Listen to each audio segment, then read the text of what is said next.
Hello everyone, I'm Dan Philgreen, and this is Shell Point Today for Thursday, November 12th. On today's show, Shell Point pharmacist Sarkodie will bring us a preview of his upcoming Health Connections presentation about vaccines. And we'll get a preview of an upcoming presentation by cardiothoracic surgeon Dr. Paul DiGiorgi from Lee Memorial Health Park. But first, we want to remind you that this evening at the Village Church, Shell Point's own theater, the Spot Folks, are performing Over the River and Through the Woods, an upbeat, touching, and hilarious comedy about two Italian families whose strong values are a stark contrast to the morals of today. In this story, Angela, the granddaughter, is moving away from her family to advance her career, despite the family's strong objections. Their traditions are exceptionally humorous. Come and enjoy an evening of laughter as you watch the Shell Point Play Readers perform this comedy. That's at 7:15 tonight at the Village Church Auditorium. And one last reminder for you golfers. Tomorrow, Shell Point Open Golf Tournament. Enough said. And if you're not into golf, you can swing in a bit different way at the new Zumba class. It's the fun fitness craze that fools your body into thinking it's having fun dancing instead of actually working, doing exercise. Ingrid Oliver will be teaching the class that starts at 12:45 p.m. at the Island Health Club. Be sure to sign up at either service desk. As you all know, vaccines are supposed to prevent you from becoming sick. The trick is that the target a particular vaccine is supposed to hit is sometimes moving. Predicting what the target is going to be down the road is a bit of an educated guessing game. Shell Point pharmacist Sarkodie is here to give us a preview of his Health Connections presentation on vaccines coming up next Tuesday. Hi, I'm Heather Batty with Resort Services, and today I'm here with someone you all know, our pharmacist, Sarkodie. We are here to talk about our upcoming Health Connection program, and it's based on all the vaccine updates. Thank you so much for being here. Thank you. Are we in flu season again? I think we are. It seems like we just finished. That's right. So can you give me a little idea about what you're going to be discussing at this program? We're going to single out three main diseases, and we may add a fourth one, hepatitis, but it's going to be influenza, pneumonia, and shingles. We'll talk about the disease conditions, but we'll build on our discussion on the vaccines, whether it's viral or bacterial, and why we should get, immunized. Because our immunity, what we're born with, kind of wanes over time, especially as we age. And therefore, we will try to stress the importance of vaccines and then go on from there. Now, you definitely recommend that all the residents here get their vaccines for, as you discussed, the flu, pneumonia, and shingles. That's right. Okay. Yeah. This over the years, because of widespread use of vaccines and a variety of them, there's also been some controversy. In fact, in 1998, a famous British surgeon published a paper about autism and the use of vaccines. Right. And it took almost 12 years to really discount that. Some people still believe that and have it in their minds that vaccines can cause a great deal of damage to the individual. That's not true.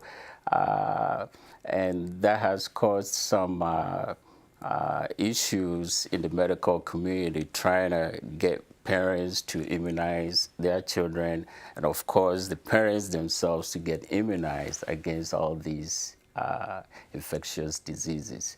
So it's our attempt as we do these presentations to instill into people that it's still very good to get immunizations. Right, it's still very important. I do see that now. I have young children, and I can see that there is still a little bit of that controversial topic when it comes to giving your children these vaccines. That's right. Now, with the flu vaccine, there are different strains. Mm-hmm. So even if you get the flu shot, you could still get the flu? You will still, it's more like buying an insurance. You will get the flu or whichever disease you're being protected against by the vaccine, there's no guarantee that you won't get it. However, should you be exposed to it, because the body is prepared for it based on getting the vaccine, it's minimal.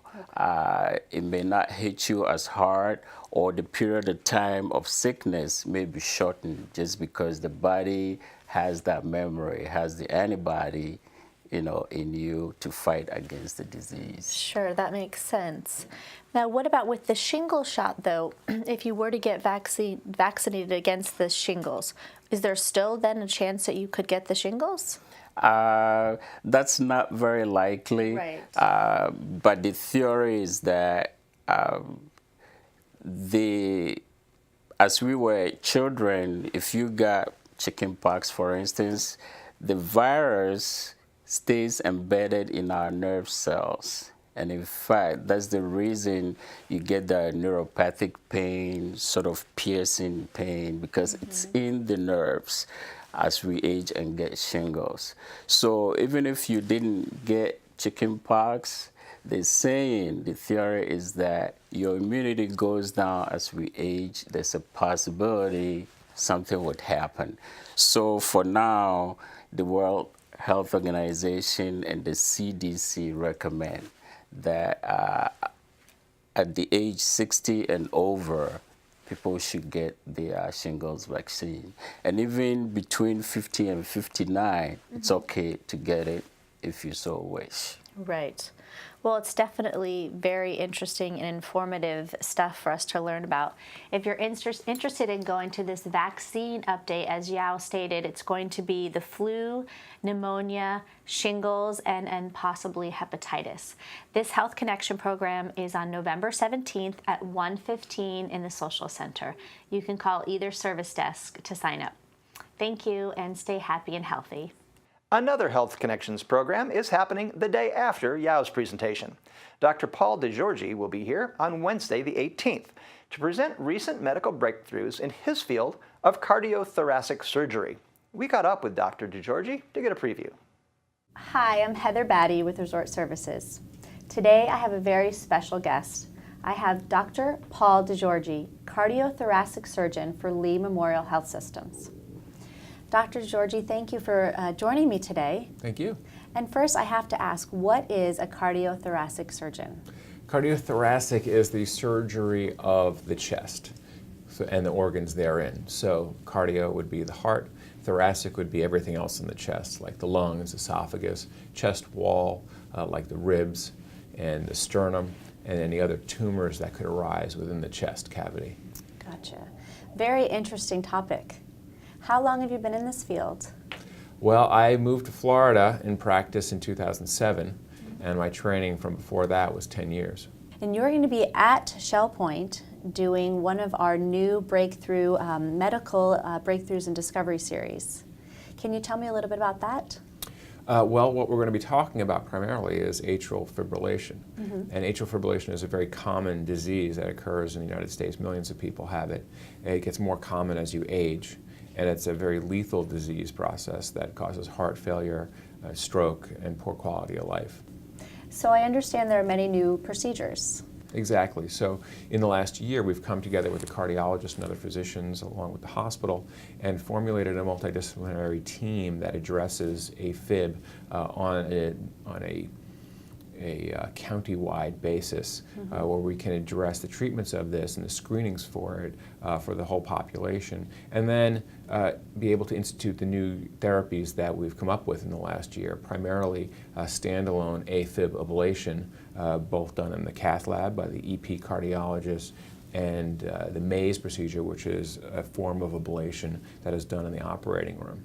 And so you know that all that you just said sounds very complicated. So can you tell me then, in the atrial defibrillation that you said, can you talk about that a little bit more, maybe explain that a little bit more, those procedures? So AFib is the irregular heartbeat of the atrium of the heart, the upper beating chamber, not the lower main pumping chamber. It's this other chamber called the atria, which are in the back of the heart, and they transport the blood, at least on the left side, between the heart and the lungs, back and forth. They kind of shuttle between the two. Normally the atria, both the left side and right side, beat in synchrony with the ventricle, so you have kind of the two chambers beating together.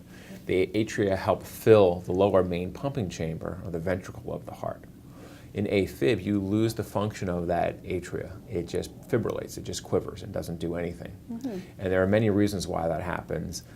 Thyroid disease, sleep apnea is very closely related to it, diabetes, age. Sometimes there's no risk factors and people get it. But it's very common, millions of people have it. It's a major cause of stroke. 30% of people with AFib in their lifetime will have a stroke. So a lot has been done to try to reduce that stroke rate in patients. The main therapy for it has been blood thinners over the years. But newer therapies have been introduced, done minimally invasively now, where you can do ablations and you can eliminate the left atrial appendage, which is this appendage which hangs off that structure, the atria, which is where the clots build up. And by eliminating that structure, you can reduce the rate of stroke as well. So we're trying to address it both by getting rid of the left atrial appendage when you have a full maze procedure, or by taking care of the AFib itself and reversing the arrhythmia by doing different forms of ablation. Wow, that definitely sounds really interesting, and definitely this is something that's new, and I think our residents at Shell Point are really going to enjoy having this opportunity to not only hear you discuss this, but also kind of have a panel and discussion afterwards to ask any other questions that they think, you know. That's right. It gets complex. Yes. There are many kind of flavors of AFib, and there are some patients who have had what we call lone AFib for decades, who've had no symptoms whatsoever. And you have other patients who are very symptomatic, who either presented with a stroke as their first discovery of AFib, or they have valvular heart disease and heart failure, and you have everything in between. So you have to really sort of tease out in the individual patient what is really going on and what really needs to happen. Sometimes it's simply the side effects of the medications they're on that's causing their symptoms. Right, yeah, well, it definitely sounds like a program. I know that they're going to be interested, and I would be interested as well to come to. This program is going to be at our village church on November 18th, which is a Wednesday, and it's at 2:15. So we hope to see all of our residents there. If you'd love to hear this program like I would, please make sure you call one of the service desks and get yourself registered. Thank you again for being with us, and thanks for having me. Stay happy and healthy. And now it's time to take a look at today's happenings, Academy News, menus, and Village Church Connections. Hi everybody, welcome to the Happening segment of Shell Point TV. I'm Bev Chanley, this is Caitlin Van Scoy, and we're here to tell you what the activities are for you here today at Shell Point. We're going to begin with round robin doubles tennis at 7:30 at the Woodlands Tennis Courts. At 8 o'clock we have the Men's Golf Association at the Shell Point Golf Club. The round robin doubles tennis will be at 8 o'clock. And at 8:30 we leave for beach day. 8:30 is when the court pickups begin on the island, 8:40 at the Woodlands, and 8:50 for Eagles Preserve and Estuary. The Paddlers Club will be leaving from the kayak storage at 8:30 for their weekly paddle. And at 9 o'clock we have the assisted living tea and tour in the dining room of the Arbor. 9 o'clock's time for Samba, the card game, in the Sable Room of the Woodlands. And at 9:15, the shuffleboard players will be out at the shuffleboard courts. Go on down there and join them. At 9:30, we have current events in the game room of the Woodlands. Also, at 9:30, we have the ladies match play tennis at the Woodlands Tennis Courts. We have introduction to line dancing in the health club at 9:45. And then at 10:15, it's time for basic line dancing also in the health club. Our Suzy Q boat goes out at 10:45. They're going to Fathoms and through the locks. You do need to sign up at the Island Greeters desk for those trips. At 11:15, we have the Creative Writing Group. They'll be in the Tarpon Room on the island. Caitlin, what's going on this afternoon? Well, Bev, we start with Mahjong at 12:45 in the Library Lounge on the island. Then we move to 1:30 for Finding Joy. That'll be in the Manatee Room on the island. At 2 o'clock, the Stamp Ministry will be gathering in the Stamp Room in the Island Tunnel. And then we move to 2:30 for the Christmas Cantata Rehearsal. That'll be in the choir room of the Village Church. At 2:45, a Health Connections class will occur. That'll be Balance and Mobility Training Advanced. That'll be in the Health Club on the island. Our seamstress will be here for her weekly service at 4 o'clock in the Osprey Room. And Alcoholics Anonymous will be meeting in the table room at the Woodlands at 4:30. Pinochle will be played at 6:30 in the library lounge. And at 7:15, we have a special spot performance that stands for Shell Point's own theater. It's Over the River and Through the Woods. That'll be at the Village Church. Should be a great time. Well, that's all we have for you today. We'll see you right back here tomorrow. Hello, I'm Terry Kolath with your Academy information for Thursday, November 12th. At 9 o'clock, we have a Holiday Writers Workshop continuing in the Buttonwood Room of the Woodlands. At 9:15, tips for buying new computer equipment continues in the Technology Teaching Center on the island. At 1 o'clock, Mahjong Basics continues in the Country Kitchen on the second floor of the Arbor at the Woodlands. Also at 1 o'clock, Behind the Bamboo Curtain, China, will take place in the Grand Cypress Room of the Woodlands. Sign up is required. At 1 o'clock, we have an iPhone Photography Part 2 class in the Oak Room of the Woodlands for those who sign up. At 1:15, New Life for Old Computers continues in the Technology Teaching Center on the island. I'd like to tell you about a new class coming tomorrow. It is Using Your Email with Matthew Whalen, Shell Point Technical Support Services. And we also have a second session of China Behind the Bamboo Curtain with Thomas Terrell. Menus for Thursday. In the Crystal Room, the Crystal Platter is General Tso's chicken with steamed rice and stir-fry vegetables. The dinner special is the Crystal Carving Board for $15.95, and the soup of the day is broccoli cheddar bacon. In the Island Cafe for lunch, the special is a Santa Fe crispy chicken wrap with chips for $7.75, and the dinner special is Thai night for $8.75. In the Palm Grill, you can have ribeye with chimichurri for $19.95 or chicken breasts or leans for $14.95. All menus are available 24 hours a day at www.shellpoint.net. Welcome to Village Church Connections. I'm David Pavey. CBS News ran a story some time ago entitled "The Best of America." It concerned a certain man named Dale Best of Indianapolis. He was 72 years old. Twice in the preceding years, the White River had flooded his subdivision, a subdivision of 150 homes, but neither the federal nor the state authorities would prevent future flooding, feeling that it was not economically viable to spend $300 million to rebuild the half-mile of levee that it would have corrected the problem. So Dale Best decided to take the matter into his own hands. He went out and bought a bulldozer, investing $28,000 of his own money in this big project. He worked day after day to build a new levee using rocks and concrete junk. The city was so impressed with his progress that they donated tons of clay that he needed. And finally, the levee was completed, 30 feet high and half a mile long. Dale Best became a hero because he volunteered, invested, and worked until the job was done. He was a happy man because he served his community. Now, the Bible has a lot to say about serving. Take, for example, the story of the Last Supper.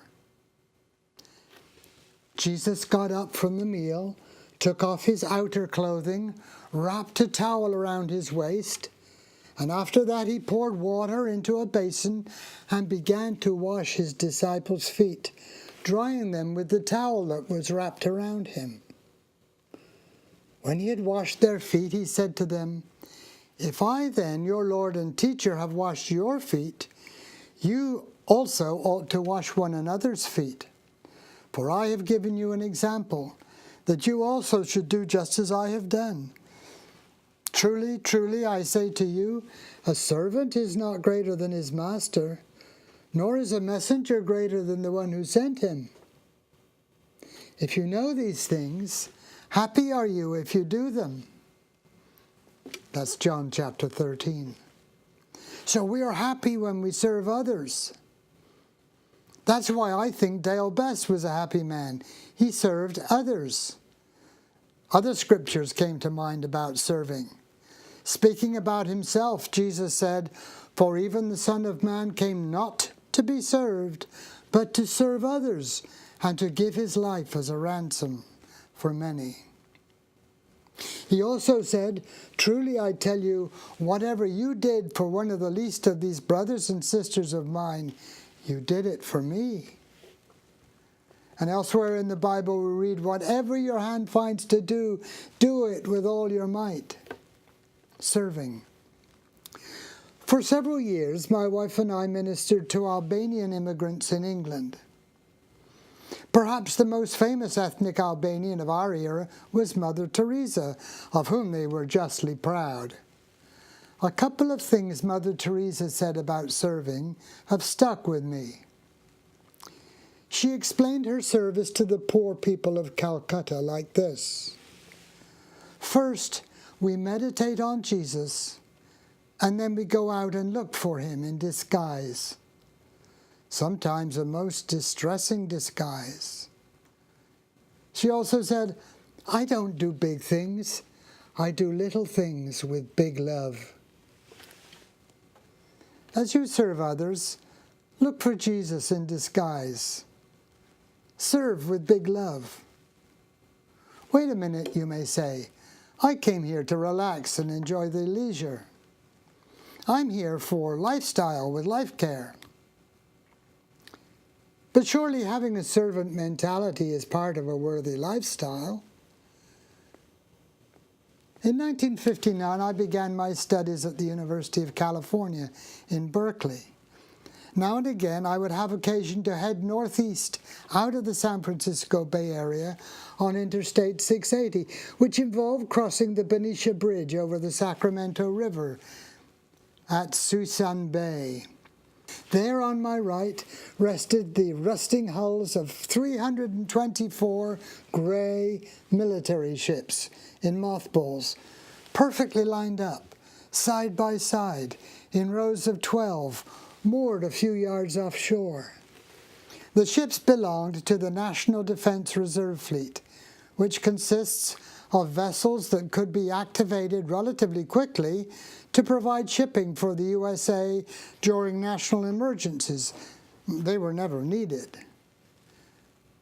Once upon a time, those ships had been filled with fuel, with munitions and supplies.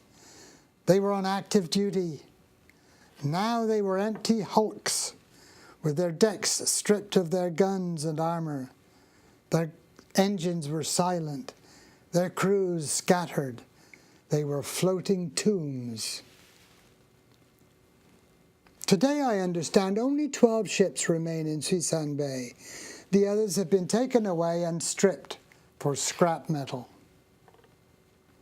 Some of us may have thought we were coming to Shell Point to retire. But unlike those ships in Suisun Bay, we've been reclaimed and brought back into service.